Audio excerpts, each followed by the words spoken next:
Guerras, epidemias, fome. Até pouco tempo atrás, a humanidade convivia diariamente com a falta, convivia lado a lado com a escassez.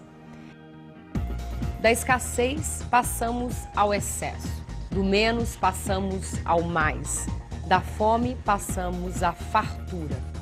Nos Estados Unidos, 130 milhões de pessoas são obesas. No Brasil, 40% da população adulta está acima do peso.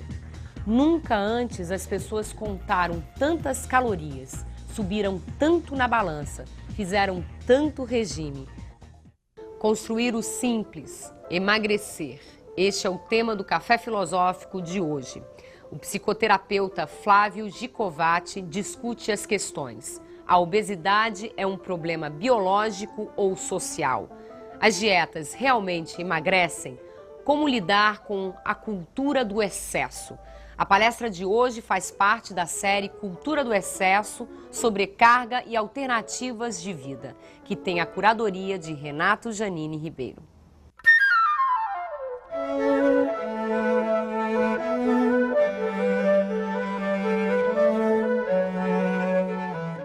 O tema da obesidade é um tema antigo para mim, até porque eu fui uma criança e adolescente gordo e conheço essa história do começo ao fim, né? Eu sou um daqueles poucos casos de pessoa que conseguiu realmente deixar de ser gordo, que é o nome do livro que eu publiquei em 1986 e que é um texto que ainda, apesar de que está também em processo de ser atualizado, mas tem validade absoluta até hoje e tem a ver basicamente com as coisas que eu vou falar e cujos conceitos, infelizmente, só vêm se confirmando. Naquele ano de 86, eu escrevi esse livro depois de uma estada em Nova York, onde foi ficando cada vez mais claro para mim, eu já estava magro nesta época. Eu acho que eu emagreci mais ou menos em 73, 74. Aos 30 anos de idade, eu engordei aos 7 e emagreci aos 30. E de lá para cá não engordei mais, né? E isso é uma raridade, e era também já na época uma raridade, não voltar a engordar. E continua sendo uma raridade, não é? Naquela época, no ano de 86, ou pouco antes, eu estava em Nova York, e me surpreendeu muito que todas as pessoas magras, os americanos têm o hábito de comer, às vezes na hora do almoço, quando tem um solzinho, naquelas calçadas ou nos degraus, por exemplo, de frente das igrejas ou em lugares públicos. Então todos os magros comiam hambúrguer com Coca-Cola normal, cheeseburger, batatinha. Todos os gordos comiam salada sem tempero nenhum, com Coca-Cola Light. Qualquer marciano que visse aquilo teria que concluir que salada com Coca Light engorda muito. E que hambúrguer é ótimo para perder peso, não para ser magro. Bom, eu não sei se é exatamente esta a verdade, mas o fato é que cada vez foi ficando mais claro para mim que as dietas para emagrecer são definitivamente uma coisa que engorda, né? Dieta para emagrecer engorda, e isto os americanos são a prova cabal, porque não há nenhum povo que faça mais dieta, nenhum povo que conte mais calorias, que tenha nos rótulos de todos os seus alimentos há acho que 15 ou 20 anos todos os componentes calóricos, né? Sabem quantas calorias tem em tudo, e o dado mais recente a respeito deles fala em 2/3 da população com sobrepeso, ou mais de 40% com obesos propriamente dito, ou seja, mais do que 10 ou, conforme o critério, 15% a mais do peso corpóreo, do que o peso máximo ideal, né? Todo mundo sabe calcular, aliás, todo mundo, especialmente os gordos, sabem calcular tudo, né? São grandes entendidos em todas as matemáticas, o que definitivamente não deve funcionar. Tudo aquilo que vem se fazendo na nossa cultura a respeito da questão da obesidade deve estar errado. Tudo deve estar errado, porque cada ano o número de obesos aumenta. Então, se nós estivéssemos no caminho certo, perseguindo provavelmente resultados construtivos, nós teríamos que ter decréscimo, né? E não acréscimo no número de obesos, né?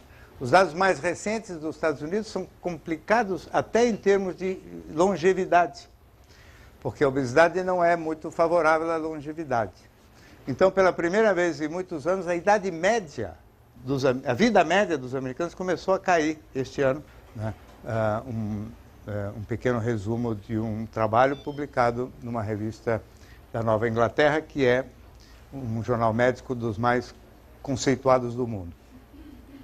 Então, nós temos que concluir, em primeiro lugar, que a obesidade é provavelmente fortemente influenciada por questões de ordem social e psicológica, mais do que biológica. Porque, apesar de que os meus colegas endocrinologistas hoje gostam muito de falar em doença, a obesidade como doença no sentido médico, é uma doença que, curiosamente, decuplicou em menos de 40 anos, cuja frequência decuplicou em menos de 40 anos. Então, toda vez que há uma mudança assim rápida na frequência de algum tipo de doença, nós temos que falar numa doença com forte componente social. Não é? Não há como pensar de outra maneira. Aconteceu o mesmo com depressão. Não é?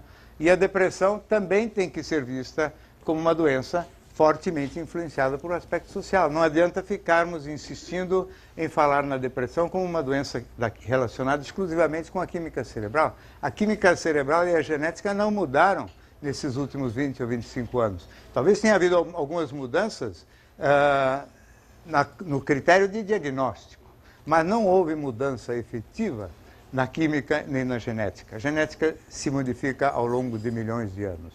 Tá certo que é verdade que o organismo humano foi feito e montado para a situação de escassez, não é? Porque era essa a condição objetiva dos nossos ancestrais nos tempos iniciais da Terra. Mas, hoje em dia, a fartura alimentar é máxima, né? Hoje em dia existem interesses econômicos enormes gravitando em torno da questão do alimento. Existem fast foods em todas as esquinas, supermercados com oferta magnífica de todos os tipos de produtos, né? E, portanto, teoricamente, não existe mais nenhum tipo de escassez à disposição dos humanos, a não ser em alguns espaços que os gordos costumam frequentar, né? Os gordos são os únicos que vivem o universo da escassez, né? Porque eles são privados, por força das dietas ou dos espaços que frequentam, de alimento. Mas o resto da humanidade tem acesso de sobra a alimento com uma facilidade nunca antes possível. Até há poucas décadas atrás, né? Os jovens às vezes têm dificuldade de ver isso, de imaginar isso, mas eu ainda vi o surgimento das geladeiras elétricas, né? Eu ainda vi geladeira a gelo, né? É verdade que eu sou um dinossauro já, e pouca gente aqui deve ter essa mesma lembrança, mas havia dificuldade em refrigerar produtos. As manteigas eram rançosas ou não rançosas, as manteigas estragavam. As pessoas tinham frutas em certas épocas do ano, não tinham em outras, não é? Hoje temos o tempo todo praticamente tudo, não é? O que cria uma fartura que pessoas que têm hoje 60, 70, 80 anos de idade não viram na sua infância. Imagine então as pessoas que viveram na Europa até o fim do século XIX, em períodos sem luz elétrica, com guerras, não é? Muita gente ainda viu, como eu vi, gente da minha família que passou fome durante a Primeira Guerra Mundial na Europa. Isto tudo criava, em relação à comida, uma ideia de algo muito privilegiado, que sempre deu, inclusive, base para que toda a comemoração festiva sempre fosse feita ao redor de mesas e cheia de comida, né? E a fartura sempre vista como uma coisa muito bem-vinda, né? Só que o avanço tecnológico modificou completamente o nosso habitat. O homem é um animal complicado, porque ele não para quieto com a cabeça, né? E a sua inquietação vai gerando ideias que vão gerando novos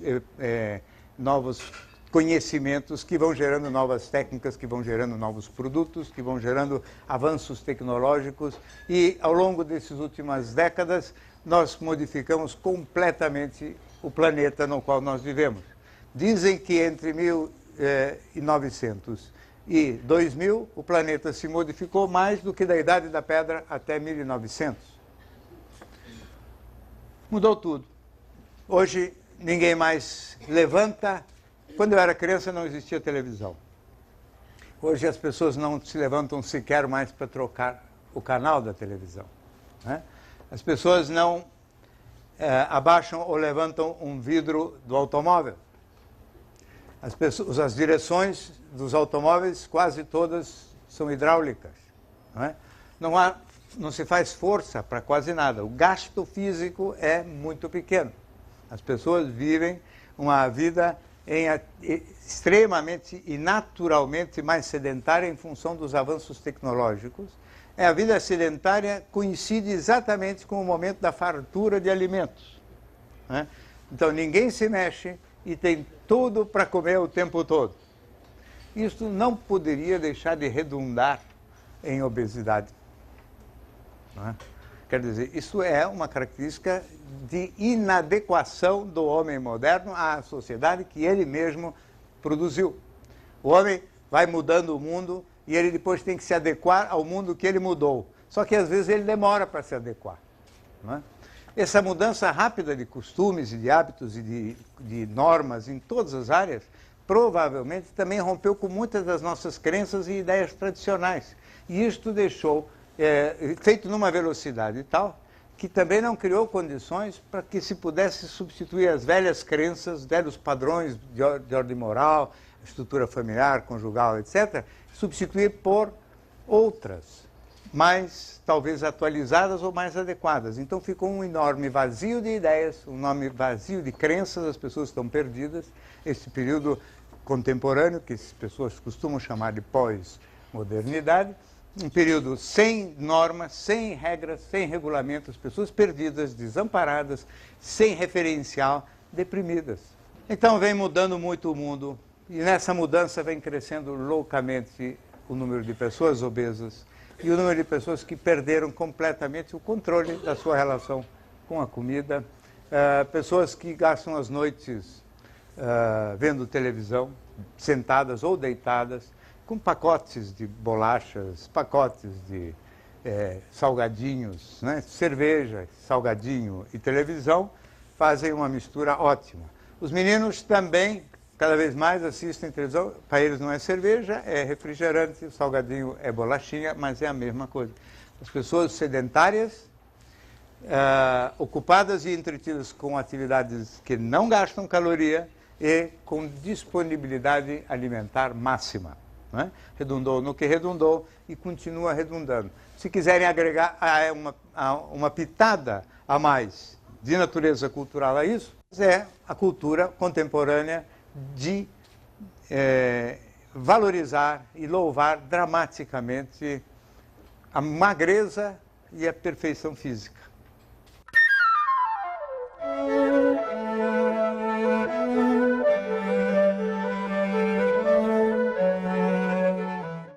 Hoje vivemos o culto à magreza, a cultura da academia de ginástica. Buscamos a perfeição física. Mas quem é perfeito?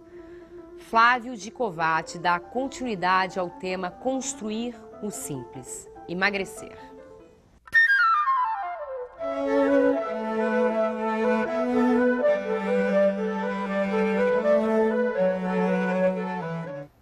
É curioso, porque a magreza entrou na moda justo quando estava mais fácil ficar gordo, né?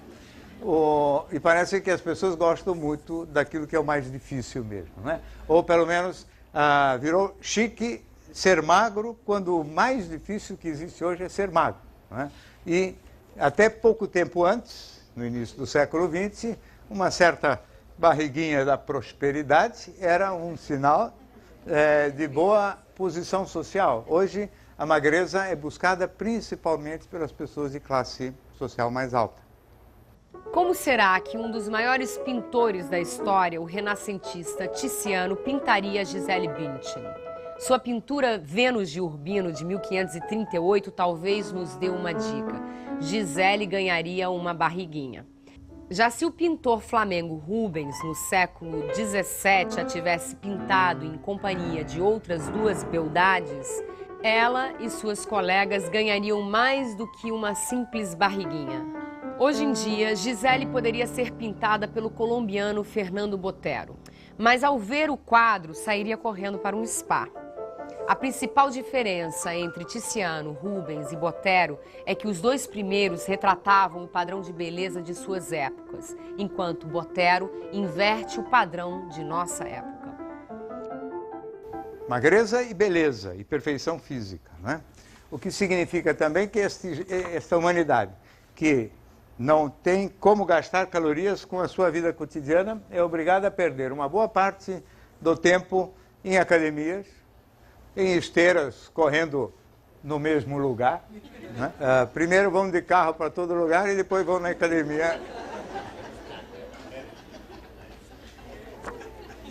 Estamos mal, não é? Se formos olhar direito e pensar com seriedade, estamos realmente vivendo num mundo que enlouqueceu. A dieta é a segunda coisa. Então, a primeira é esta, de que realmente a vida sedentária leva a essa patética cultura dos clubes de ginástica. A segunda coisa é a cultura das dietas, né? Onde todo mundo está sempre fazendo alguma dieta. Desde que eu me lembro por gente, também já vi passar todos os modelos, né? São dietas que às vezes proíbem os carboidratos, outras proíbem as gorduras. Cada época implica com um tipo de alimento. Dietas de comer não sei quantas frutas por dia, depois dieta da lua, depois dieta das sopas. Todas as dietas eu já vi. Todos os ciclos de dietas todo mundo conhece. As pessoas perdem peso nos primeiros dias, quando conseguem manter a perseverança e a força de vontade. Em algum momento acaba essa garra, né? E as pessoas que passaram privação começam a comer enlouquecidamente, né? Aonde houver privação, vai surgir um desejo que busca a compensação daquilo. Então, toda vez que o indivíduo fizer uma dieta radical, rigorosa, e se privar muito, inexoravelmente ele vai ficar morrendo de vontade daquilo que ele se privou, não é? E eu já desde aqueles tempos dos anos 80, e óbvio, experiência pessoal minha, não é? Eu sempre me lembro de algumas frases que eu li em vários livros também sobre este tema, não é? Uma dessas frases era relacionada com o fato de que não há necessidade, era uma americana até que fez um livro interessante sobre dieta, não há necessidade de comer todos os pedaços de pizza hoje, porque a pizzaria não vai fechar amanhã. Mentira! Para o gordo, todo domingo à noite é o último dia da vida deles para as pizzas. E come-se enlouquecidamente, para depois morrer de arrependimento. E morrendo de arrependimento deprime, o metabolismo cai, a pessoa engorda com mais facilidade. Por causa da depressão também isso provoca uma tristeza, um abatimento, uma perda de autoestima.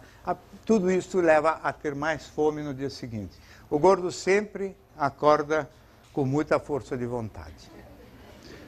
Eu volto a dizer, eu conheço pessoalmente isto, porque engordei aos 7 anos de idade mais ou menos, época que é comum os meninos engordarem, porque é uma época em que eles se desgrudam da mãe, e portanto é um momento de ruptura afetiva, e em todos os momentos de ruptura afetiva mais dramático, surge um buraco no estômago, né? Que não é difícil de confundir. É um buraco que vem do desamparo, mas não é difícil confundir com fome, porque o buraco no estômago, a primeira hipótese é que é fome, né? E aí a criança começa, o menino começa, principalmente o menino mais do que a menina nessa idade, começa a comer mais para tapar o buraco, acostuma. a tapar o buraco do desamparo e do vazio com comida, isso aqui especialmente doces, não é? E depois fica meio como se viciado a resolver o seu desamparo desta maneira. E é uma das coisas que relaciona a comida com as questões amorosas. Do mesmo modo que existe relação entre as questões amorosas e as dependências químicas em geral. Dependências psicológicas relacionadas com substâncias que também provocam dependência química, como é o caso do cigarro. O cigarro, por exemplo, ele sempre me lembra também de um cidadão que uma vez me falou assim: o primeiro vício de todos nós é a chupeta. Por que a chupeta? Porque a criança acostuma a se aconchegar e se sentir mais protegida através do contato da boca com o seio da mãe. Então a boca é, para a criança, um ponto de aconchego desde sempre. Quando a mãe não tem mais como dar leite ou não tem mais como ficar o tempo todo por perto da criança, enfia a chupeta na boca da criança e a criança, pelo menos, se deixa tapear e substituir a mãe pela chupeta. Então, o primeiro vício é a chupeta que substitui a mãe, que talvez seja o nosso vício original, né? O nosso afeto. O primeiro vício original, que é substituído pela chupeta. Depois sai a chupeta, entra a bala. Sai a bala, entra o chiclete. Sai o chiclete, entra o cigarro. Sai o cigarro, entra o chiclete de volta. Todo mundo sabe que para parar de fumar é ótimo voltar a mascar chiclete, né? A boca, na verdade, nunca mais fica quieta. Depois da chupeta, a boca nunca mais fica quieta. Então existe uma inquietação oral que pode virar hábito de fumar, pode virar hábito de comer chocolate, chupar balas e, principalmente em momentos de mais desamparo emocional, as pessoas podem tratar de comer mais, como muitas vezes, quando adultos mesmo têm problemas na área afetiva, voltam a fumar. Por exemplo, gente que tinha parado de fumar, volta a fumar. Eu vejo isso com frequência. As pessoas se divorciam e imediatamente se casam de novo com o cigarro. Tinham se divorciado do cigarro e tinham se casado, ou estavam casados com um companheiro ou companheira. Quando divorciam, voltam para o velho amigo, que é o cigarro. Mas o velho amigo é o cigarro, o velho amigo também é o chocolate, não é? É tudo muito parecido. Existe uma relação de aconchego através do alimento, isso numa primeira fase, depois o processo se perpetua, porque uma coisa é a razão que leva uma criança a engordar e uma coisa é o que determina a perpetuação. Outra razão que leva também as pessoas a engordarem, principalmente certas moças e na puberdade e adolescência, são questões relacionadas com a sexualidade. Evidente que existem as causas orgânicas de obesidade, mas elas são tão poucas e tão raras. Problemas de tireoide, problemas hormonais complexos, é tudo muito mais raro do que se fala. Quer dizer, basicamente a doença é uma doença social e psicológica, não é? E às vezes na puberdade, meninas magras durante a infância engordam. Justo numa hora em que muitas meninas, crianças gordinhas emagrecem. E elas engordam quando elas não sabem muito bem o que fazer com a sua sexualidade, não é? Porque a puberdade e a adolescência das meninas é um susto. Elas vinham lá, menina sempre foi vista, pelo menos até pouco tempo atrás, como cidadã de segunda classe. Ninguém dava muita bola para elas. De repente, começam a crescer os seios, arredondar os quadris, todo mundo começa a olhar para elas viram celebridades.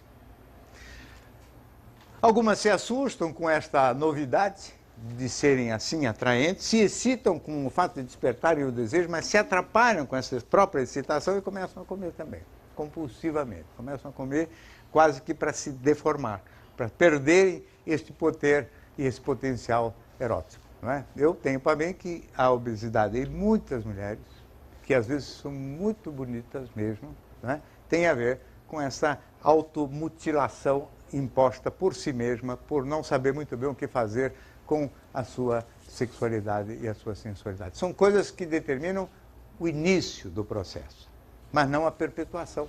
A perpetuação vem de uma cultura que estimula o sedentarismo, a perpetuação vem de hábitos sociais todos eles girando em torno de mesas, todo mundo gosta de uma batatinha frita, de um tiragosto, uma bebida, um aperitivo, essas coisas sempre se comemora com comida.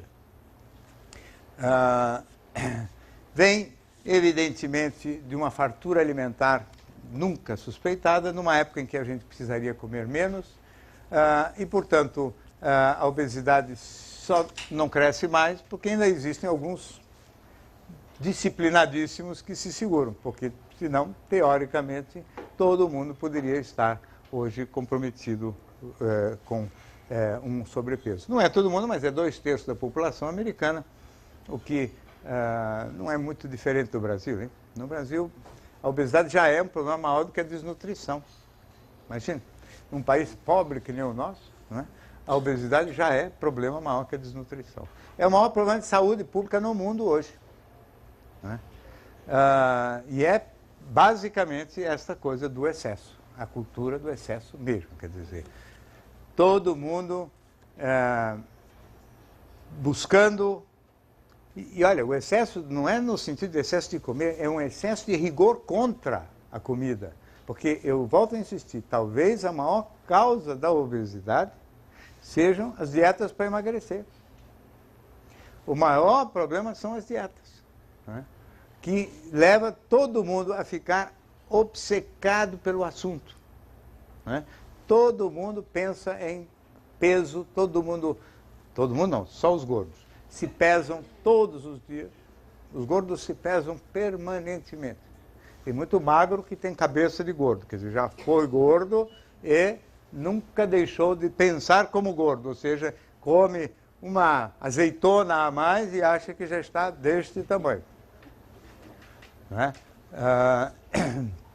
Se pesam várias vezes por dia, tomam laxantes, se medicam com diuréticos, usam anorexígenos, todos os tipos de medicamentos, fórmulas e o diabo, todo mundo sabe que isto só serve para aumentar a obstinação e a obsessão em torno da questão do peso. E toda esta obsessão relacionada com o peso e com a obesidade parece que agrava cada vez mais o problema. Pessoas normais de antigamente não pensavam no assunto. E parece que no organismo, tudo que a gente não pensa funciona melhor. Toda pessoa que faz regime é gorda. Não, toda não, só 98%. 2% das pessoas conseguem perder peso de modo definitivo e manter o peso por mais de 2 anos depois da dieta. Né? E muitos desses se tornam obcecados também pelo emagrecimento. Porque isso também aconteceu nos últimos tempos e são doenças que, quando eu estudei e me formei, praticamente não existiam. Uma delas, a mais grave, se chama anorexia nervosa.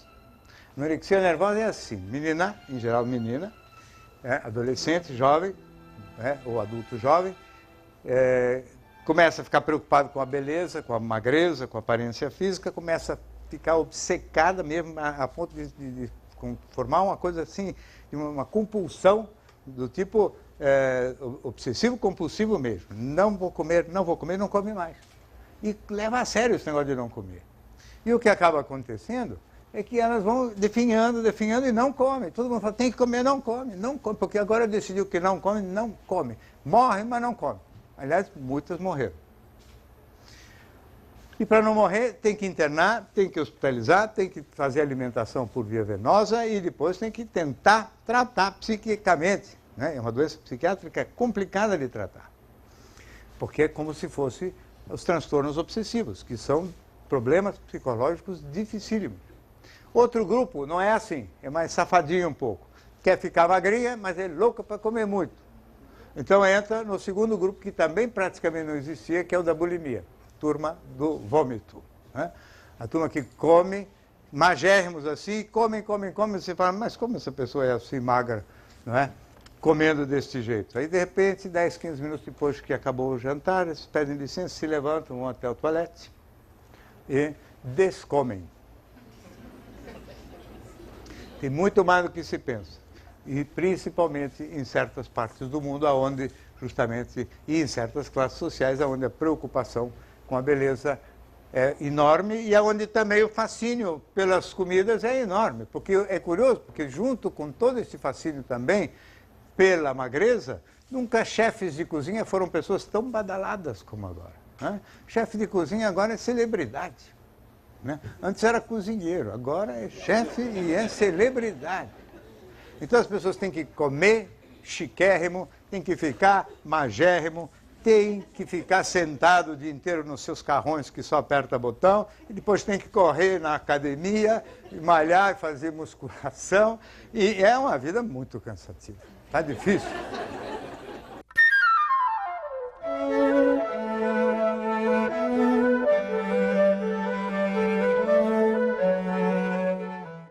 Quem será que precisa mais de dieta, as pessoas ou a nossa sociedade?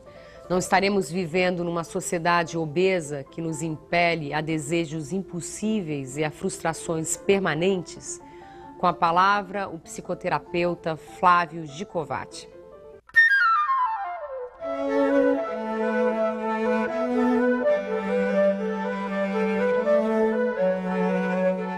A pessoa, quando engorda, evidentemente tende à depressão, porque entra num ciclo vicioso negativo. E esse ciclo vicioso negativo é um problema que mexe com a autoestima, porque o indivíduo come, depois se sente remorso porque comeu, comeu e ele se sente mal com isso, o juízo que ele faz dele mesmo é negativo, porque não adianta também a gente deixar de reconhecer que o indivíduo se vê como indisciplinado, como uma pessoa fraca, que não foi capaz de fazer o dever de casa direito quando come demais, não é?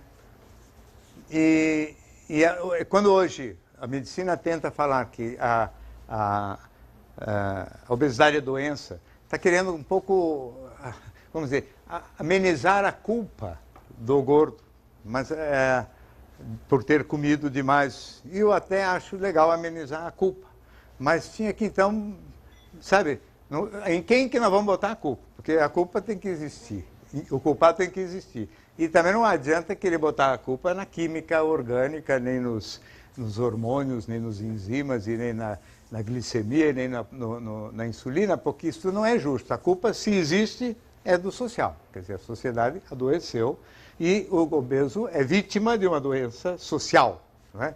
Ou seja, de um estilo de vida que não permite que ele escape desta armadilha do excesso de alimentação, não é? Visto por esse ângulo, eu acho correto tirar a responsabilidade de cima da própria pessoa, mas para responsabilizar a sociedade, o que significa responsabilizar todo o sistema financeiro, porque em torno disto rola uma grana preta, não é? A indústria alimentícia, fast food, supermercados, a indústria da medicina, os remédios todos para emagrecer, spa, o diabo, quer dizer, uma montanha de dinheiro, pesquisas, busca de remédios que eliminem comida para o indivíduo poder comer enlouquecidamente e eliminar as gorduras e outras coisas do gênero para que resolva o problema sem precisar parar de comer como antigamente, né? O homem modifica o habitat e não quer pagar o preço dessa modificação, que é ter que se adequar ao novo habitat. Então ele quer comer como antes, ficar magérrimo, porque isso é a moda atual, e então fica tentando encontrar remédios que a gente come e que o remédio impede a absorção do alimento, que é uma versão química da bulimia, vamos dizer, né? É um outro modelo químico para a bulimia, quer dizer, arrumar um jeito da pessoa comer e o organismo passar batido, não se ressentir desta comilança toda, não é? Não me parece também a mais sábia das pesquisas. E a indústria toda hoje corre atrás enlouquecidamente desse que seria vamos dizer assim, um xenical melhorado, não é? Que permitiria praticamente não absorção dos alimentos, para que as pessoas pudessem gastar dinheiro comendo, como fazem hoje, e depois gastar dinheiro comprando remédio para não engordar, como fazem hoje também. O negócio é gastar dinheiro, não é? Sempre. Para comer e depois gastar dinheiro para emagrecer também, né?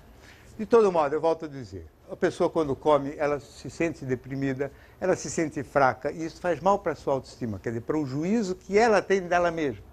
Quanto mais prejudicada na sua autoestima, mais deprimida e mais dependente do juízo externo, que é uma coisa que também cada vez fica mais claro para mim. Quanto mais fraca a minha convicção a meu respeito, maior a minha dependência da opinião das outras pessoas. Então, mais frágil eu fico perante o próprio social. Então, eu me deprimo, eu me acho um fraco, eu acho, portanto, que o legal é ser magro mesmo, que bacana é tudo que falam, eu é que sou um fraco, e isso me faz mais deprimido. A depressão modifica para menos o metabolismo, a pessoa engorda com mais facilidade. Além disso, a depressão entristece, a tristeza pede um chocolatinho para ser amenizada. E assim, as pessoas perpetuam o processo, né? Fazendo dietas, se privando e aumentando o desejo, se deprimindo, né? Tomando remédios que tiram o apetite, que é uma falsa diminuição da vontade, né?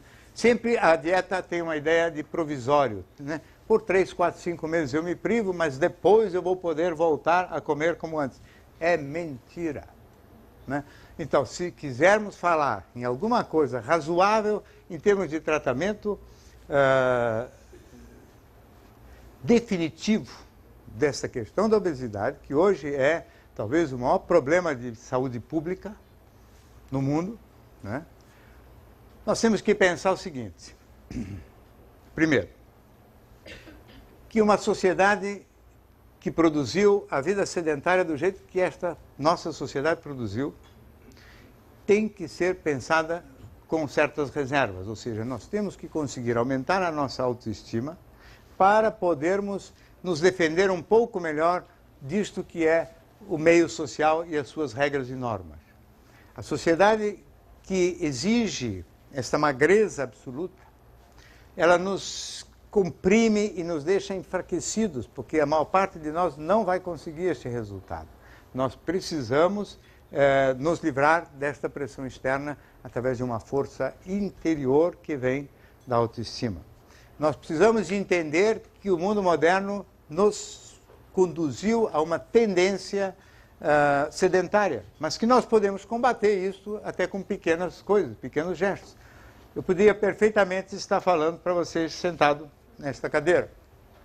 Isso seria uma coisa que a gente pode fazer com facilidade, sem nenhum grande problema, e que, na prática, não é desprezível como estilo de vida, até porque, na minha cabeça, hoje, o tratamento da obesidade tem que ser pensado exatamente na mesma linha, isso também é uma coisa bem clara para mim, que se pensa em todas as questões de medicina preventiva, ou seja, todas as normas válidas para o que se chama de prevenção das doenças da meia-idade para diante, não é? A prevenção de todas as doenças cardiocirculatórias, das doenças do tipo degenerativa, tipo diabetes, etc., elas são estimuladas pela cultura hoje, pela cultura da medicina, são estimuladas menos do que deviam, mas de todo modo elas são estimuladas e elas correspondem exatamente às mesmas normas que definem a alimentação adequada, não é? A alimentação, mudar os hábitos alimentares, em outras palavras, é um requisito absolutamente necessário para a adequação do homem à nova realidade, ao planeta novo.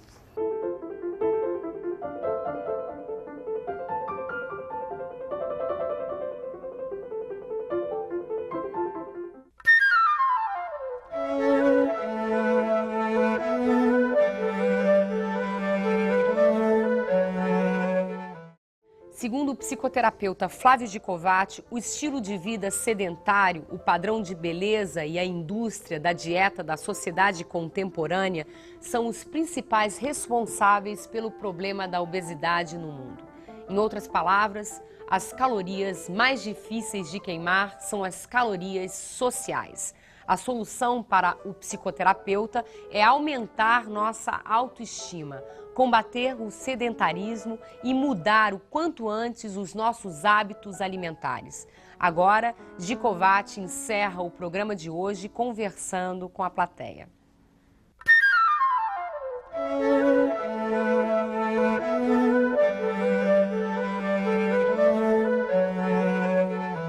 Falar para mim uma vez que todo gordo é engraçado. Haja visto comediantes, né? O Jô Soares, Cláudio Gimenez. O gordo, em geral, ele é engraçado, porque ele não tem escolha, viu? Ele é objeto de deboche e gozação. Quando criança, tem sempre apelidos horríveis, né?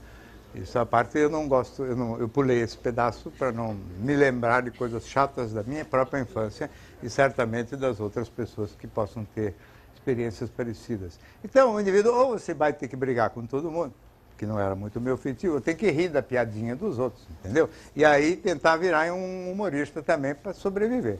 Mas é um indivíduo sempre frustrado. Esse negócio de que o gordo é alegre e feliz é tudo conversa. Não existe o gordo feliz. O gordo é sempre infeliz com a sua gordura. Também, às vezes, ele pensa que quando emagrecer ele vai ser feliz. Também é outro engano. Quando o indivíduo emagrece, ele continua com todos os outros problemas, porque senão os magros todos seriam felizes, né? E também não é verdade. Nós comemos, muitas vezes, para tentar nos proteger. Eu queria saber qual a sua opinião a respeito disso. Essa coisa que quando eu falei do buraco no estômago, não é? Que a pessoa sente quando está muito desamparado, se sentindo meio sozinha, etc., certamente pede um alimento, não é? Esse buraco aparece como se fosse fome e pede alimento. O indivíduo estaria, ao se alimentar, se protegendo contra essa desagradável sensação de desamparo. Não é? Na minha cabeça, eu penso que a melhor posição... É claro que é muito fácil falar aqui, muito difícil fazer as coisas, mas em psicologia é tudo fácil de falar e difícil de fazer. Não é? Em psicologia, todas as ideias são ideias primeiras para o indivíduo começar a refletir sobre elas para um dia conseguir fazer. Tem uma discrepância entre o momento que você compreende as coisas e o momento que você consegue executar. Ainda mais assuntos que dizem respeito a certo tipo de obsessão, não é? Ou pensamentos obsessivos, como é o caso do que acontece na obesidade, entre outros assuntos. Não é? Então, hoje, por exemplo, se eu sinto esse buraco, porque o buraco eu continuo sentindo, só que eu não confundo mais ele com fome. O buraco para mim é desamparo mesmo, não é fome. E quando eu sinto o buraco, eu converso com o buraco, eu até simpatizo com ele. Eu falo, bom dia, buraco. O que será que está lhe trazendo de volta? O que eu estou me sentindo ameaçado, inseguro? Por que ele veio de novo? Entendeu? E eu não vou...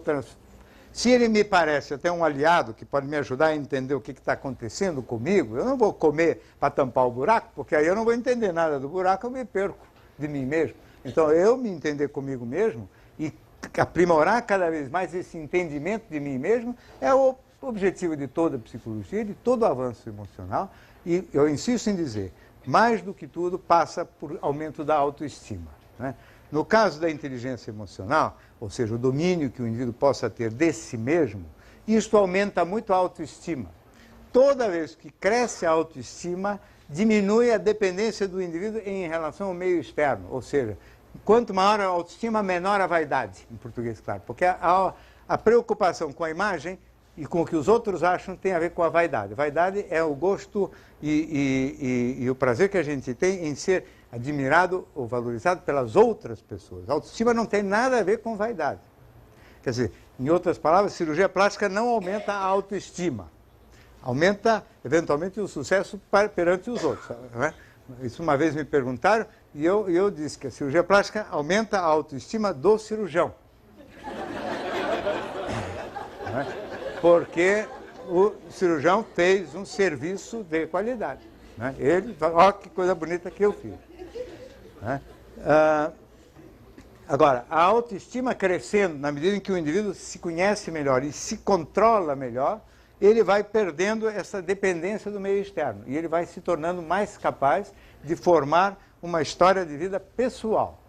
E viver de acordo com as suas convicções, ao invés de ficar tão dependente da norma pública e externa. Então, ele, por exemplo, não vai ter que ficar com a magreza, né, no caso das mulheres, não vai ter que ficar com a magreza das modelos top model do mundo inteiro, que são criaturas anoréxicas. Né? Quer dizer, não sei quanto elas comem, todas dizem que comem muito, mas é tudo mentira. Né? É sempre conversa. Então, na realidade, você fica como você pode ser. Quer dizer, eu tenho que ser a melhor, o meu corpo tem que ser o melhor que dá para ser, sem eu ter que me expor a nenhum tipo de vamos dizer assim, de obscenidade, no sentido de eu ter que me sacrificar a um ponto tal que eu não dei continuidade. Porque se eu fizer uma vida muito sacrificada, mais dia menos dia, eu vou reverter isso e vou transformar toda essa frustração em comilança depois. Não é? Então, este domínio sobre si mesmo, que faz aumentar a autoestima e diminuir a vaidade, e faz a gente menos dependente do meio externo, numa época como a atual, em que o mundo enlouqueceu, é fundamental.